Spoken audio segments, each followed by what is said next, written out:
What's going on, Facebook? We are live, man. It is Tuesday. Got a special guest tonight. We usually do this on Wednesdays, but we're gonna go ahead and push it up tonight. Push it up this week because of the simple fact that this past weekend we did a webinar over gut health, and the turnout was so huge to where we are gonna have to actually double back and do another one this Thursday. So we moved up our live. So Lisa will actually be joining me tonight as well. So when you come into the room, let me know exactly where you're watching from. I'd like to know where everybody's watching from, where we're reaching. So just drop your favorite emoji in the comments, drop your city and your state in the comments, and we're gonna get right to it. We are discussing gut health. Welcome to Eater's Digest once again. So when you come into the room, just let me know where you're watching from. We're gonna wait for Lisa to come into the room so that we can get started.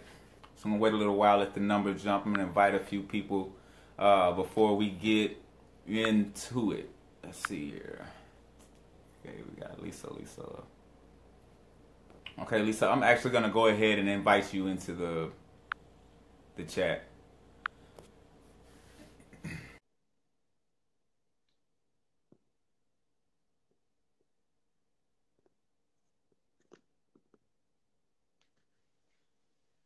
Wait to see if we can get Lisa to jump on. I just invited some other people. Today we're going to talk about gut health, man. We're going to get into some more gut health. That is our thing. We're going to wait. Oh, there you are. How you doing, Lisa? Hey, how are you guys? Doing pretty good. Just wait. I was waiting a little while to see if we can get some people to jump into the room before we take off. I know this is not our normal hour or normal day, so we're kind of jumping off of the schedule, but it's needed. We actually are going to have some other things that we have to do later this week that are having us to push this up a little further. So, I mean, a little closer in the week. So, we're going to wait a little while to get a few more people in the room. I have some more people that were actually interested in hearing some of these tips that we are going to put out. A lot of people are dealing with weight loss, and they are dealing with weight loss the wrong way. A lot of people are looking at weight loss or unhealthy weight gain in the wrong way. I had the privilege of speaking with a few people who actually think that the weight, the fat is actually the sickness, and they're not understanding that that is your symptom. And they're in the weight room, in the gyms, working this fat off, thinking that that is the solution to their problems. So I wanted to see if we could shed some light on this actually today to kind of help them out, give them a few tips, and also, just a refresher for a precursor for the webinar. Yeah, for sure. So, just on your opinion, these fad diets that are rolling right now. I know there are a lot of them. I've heard a lot of them come on. I've heard a lot of them drop off. Without naming any names, I don't want to name any names whatsoever. But I see a lot of people that are big on this whole calorie counting mission. This whole go to the gym. I burned so and so many calories today. I'm a champ. How do you feel about the whole calorie counting? So, I mean, they're finding, everybody always said the more calories I burn and the more I work out, less I eat, the more weight I'm going to lose. They're finding that is not the case. It is not calories in, calories out. It is directly related to your gut health and how effectively your gut is actually functioning and how you're able to process that food that you eat. So it is not calories in, calories out. And you said it perfectly when you said diet. So many people think of it as a diet. It can't be thought of as a diet because Right. it's not sustainable. It's not going to be anything that you're going to stick with. And it needs to be a lifestyle change. It needs to be an eating change. It needs to be something where we're actually healing and we're getting better. So calories in, calories out is not the way of, it's the past. It's the old way of thinking.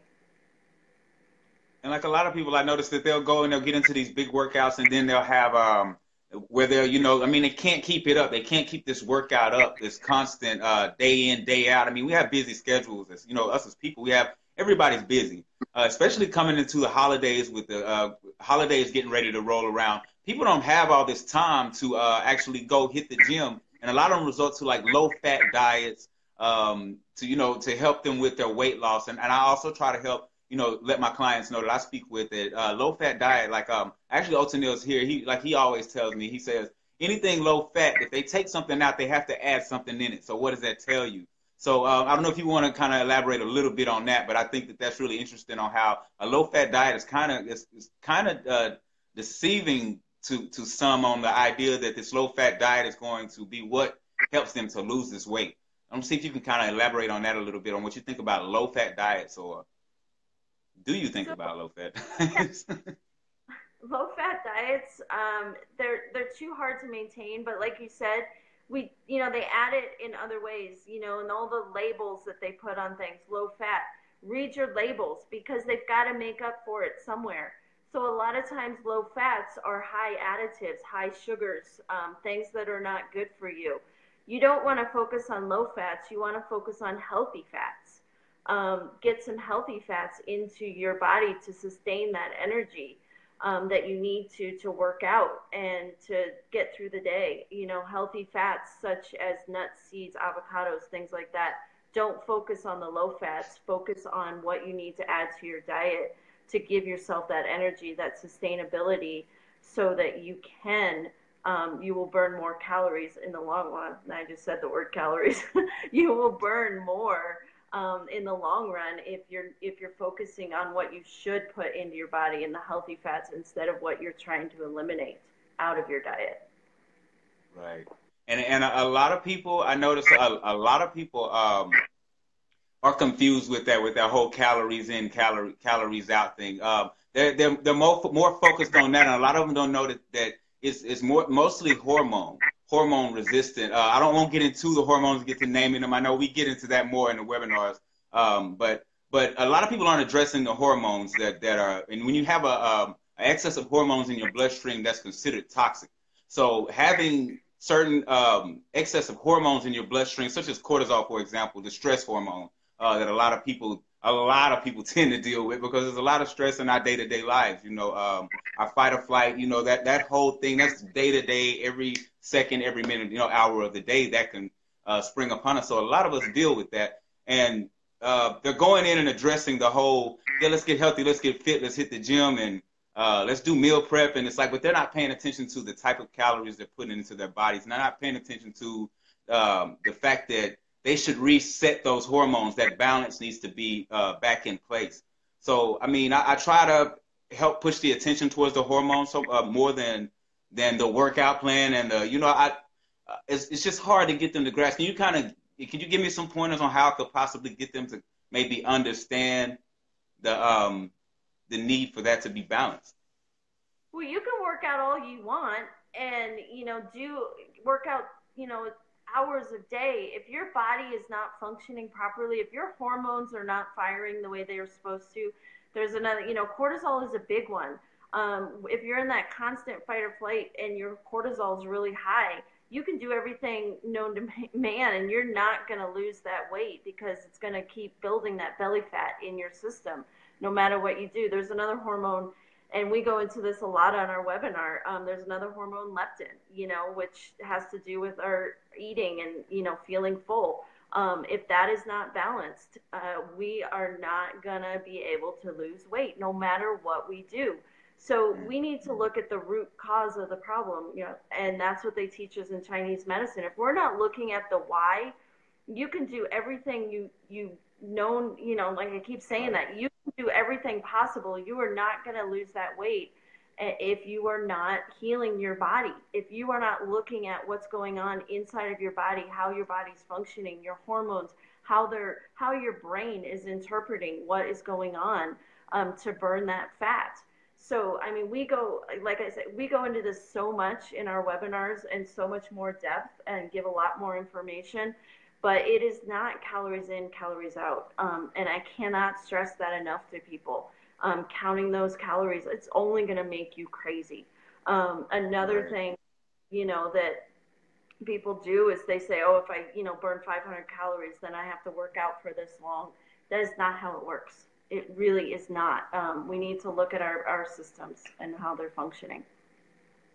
Right, and my favorite, if you're not sure on how to test the signs and the symptoms, they're as simple as what you think everyday symptoms, everyday issues are, from your gas to your bloating. And I hear a lot of people say, "Oh, I'm just bloated." No, you're not just bloated. So it's, "Oh, I just have gas." No, you do not just have gas. It's more than that. You need to take a look at what's on your plate. Take a look at what you're putting into your life as far as nutrition. That is very, very important. These things are going in your stomach.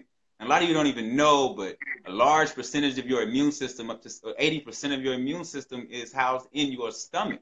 So what does that tell you about sickness and disease? I'm not going to get into it because I don't.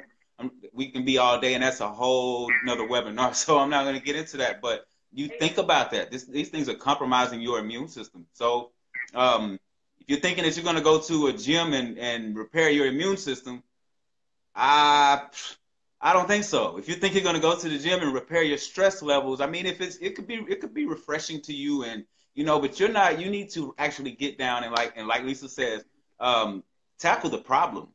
Tackle the problem. It doesn't make sense to tackle the symptom. It never makes sense, and that's what we've been taught growing up here. With Western medicines, stuffy nose. They name off all the things that this is going to take care of, but you're actually sick. You actually have a virus. You actually have something in your body, and all you're taking care of is this stuffy nose, this cough, this fever. So getting to the root problem, I'm not speaking on just a specific sickness. I'm just saying in general as an idea of how your body works. You need to actually go in and repair the machine. Well, I always tell my patients, treat the disease, not the symptoms. Let's figure out what's going on. Let's not put the Band-Aid on it and just treat the symptoms. Let's get to the root cause so that your body can heal and function more effectively. And back to working out. If you are putting the right fuel in your body and your body's getting what it needs, then you are going to be able to sustain and work out more and build more lean muscle if that's what you're looking to do. You cannot build lean muscle if you're counting calories and watching and not getting those fats in your system. It's just in the lean proteins. It's not going to happen. So it's got to be a balanced diet. If you are not putting the right things in your body, there's no workout that's going to get you where you want to be. Right. Right. And a lot of people are thinking, and like we always talk about the calories that you put in your body. Since people like to think about calories, the calories that you put in your body, first off, all calories are not the same calories. All Mm-hmm. calories are not the same. So I'm just hoping that everybody's aware of that. I hope I'm not saying they're telling you guys something that you're not aware of. But I bumped into a few people who actually thought that all calories were the same calories, and they're not. They travel down different pathways. There's different. A lot of them. Like you can take a Coke and you can't compare Coke calories to vegetable calories. Like it just doesn't make sense. Like you're not gonna drink a Coke and get your full 2,000 good calories that you need. That's not gonna happen. So I just want to make sure that I point that out. I don't think that was something I need to go really big on, but that was a question that was in my inbox. So no, calories are not all the same. You cannot go drink a Coke and be consumed all your calories for the day. So No, make that's sure you know that. what we Is call there it. any, I mean, I definitely want to make sure I plug in for people. If you want to know more information, I don't mean to leave much out. You can actually join our webinar that we're doing this Thursday. But I just want to touch up on a few things that were in the inbox. I don't know if you had any questions you wanted to address, since we're both sharing this live today and you giving me the privilege to host it. But I'm sharing it on your page too, so hopefully your people are able to see it also. I don't know if you want to touch on anything before we actually got ready to close out for tonight.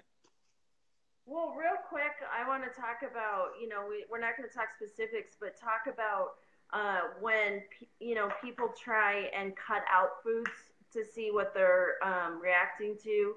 And I just want to, I've heard that a lot this week. And then they cut everything out and then they reintroduce one food at a time. That is a short-term diet plan. It is not a long-term solution. It needs to be a lifestyle change. You can, we'll go back and know this a lot more on Thursday, but if you are not healing your gut, you can eat the healthiest foods in the world and you're still going to react to them. So that is not necessarily a indication of that you're allergic or not allergic to those foods. So that's just something I want, because I've had that come up a lot this week, and that is something we're going to go a lot more into, but I just kind of wanted to bring that up a little bit and get people thinking about that, to know that that's not always the best way to do things either. And I want to say, if you're if I saw some questions in the comments. If you're asking on specifics, make sure you hit my inbox. So I want to make sure I plug you with the proper information because it can get pretty deep if we start answering all of those questions here. So I think Narasha, if you hit me in my inbox, and I'll definitely get you that information that you were looking for. What's going on, Gwenny? I appreciate you for checking in. Aaron, all of you guys for checking in with us. Like we stated, we will be doing a webinar covering gut health and whole food solutions that you can actually dive into to help you better and heal your gut. Taking that leap, that walk into a healthier lifestyle. So feel free to step in and tune in and get some good knowledge with us. So drop a one in the comments if that's something that you're interested in. I know for my people, I'm asking them just to drop a one in the comments if they're interested in getting that information. It's not a cost for anything for you to get the information. We just want to make sure that everybody is knowledgeable that there are other things, other alternatives out there that you can turn to. Yeah, absolutely. Because we're all about, we want to help you guys. We want you all to feel better. So, like Randy said, drop a one, and we are here for you guys on Thursday night to give you some more information. Cool. Well, if that's it, man, we'll close it out for the night. And as always, stay happy, healthy, humble. Whole food nutrition is the way. Love you guys to pieces. One. Bye, guys.